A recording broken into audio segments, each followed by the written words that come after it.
Welcome to Dark Cinema Recaps. Like and subscribe for more horror recaps. Comment below with a suggestion. Get your comment picked with a shout out. Mommies with the maggots now, lol same. Cousins Teresa and Jessica's boyfriend Caleb, are vacationing at a lakeside cabin. Can't see how this could go tits up. When a seemingly ill Jessica scalps Teresa and decapitates Caleb before levitating above the lake, Jason Voorhees was left fuming.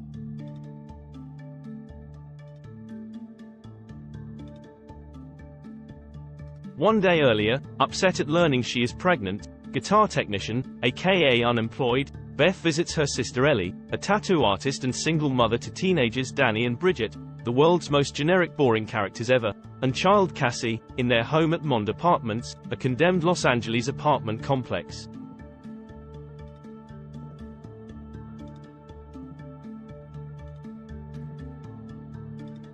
The building is shaken by an earthquake while the children are in its basement parking lot, uncovering a concealed chamber. Danny investigates it, fucking genius, discovering religious artifacts, 3 phonograph records from 1923, and a strange book that he takes up to his room, believing he could possibly sell it and use the money to help Ellie.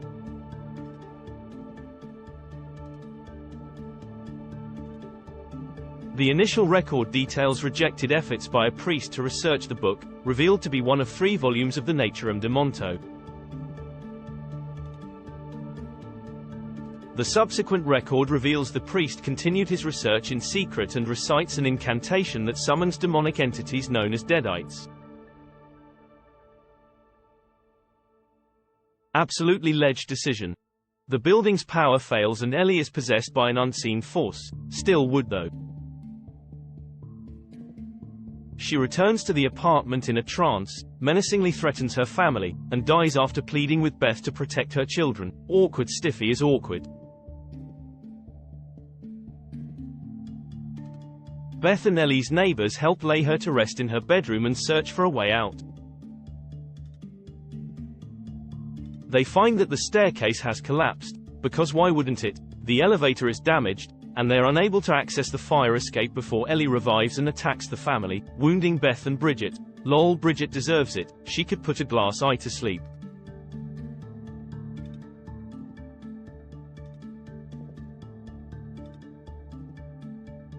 Beth and the children lock Ellie outside the apartment after she pursues and massacres the neighbors.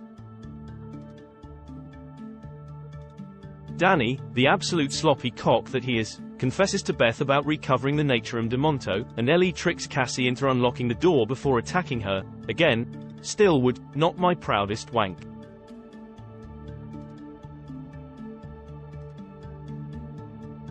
While Danny and Beth are distracted rescuing Cassie and locking Ellie out, Bridget becomes possessed by her wound. Bridget attacks Beth, with a fucking cheese grater, before turning on Danny and Cassie, who inadvertently impales her through the head with a broken broom handle. Lol, dead really, defo no coming back from that honest.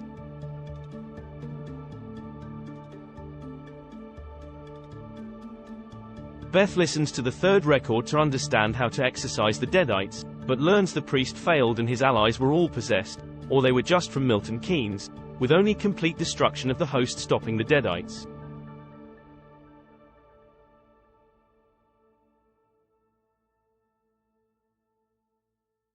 Bridget revives and fatally stabs Danny, bit of a pisser all things considered, who sets Bridget on fire before dying as Ellie infiltrates the apartment using the vents.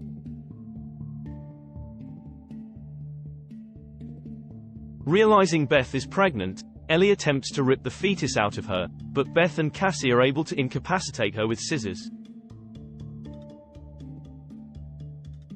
Ellie fails to emotionally manipulate Cassie, who accepts that her mother is already gone.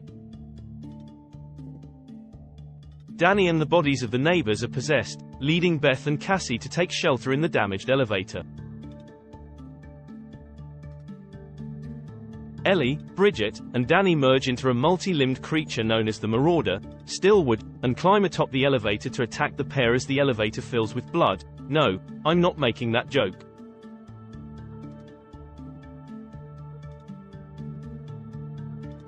The combined weight, fat bitches, causes the elevator to plummet to the ground floor, allowing Beth and Cassie to flee into the parking lot. The marauder captures Cassie and attempts to behead her with a chainsaw, but Beth returns and distracts it, and she and Cassie destroy the marauder's body by forcing it into a wood chipper.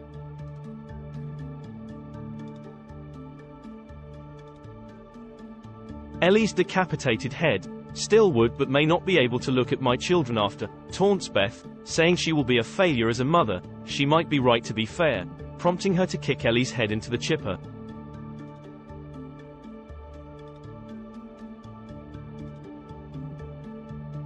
Beth and Cassie escape the building together.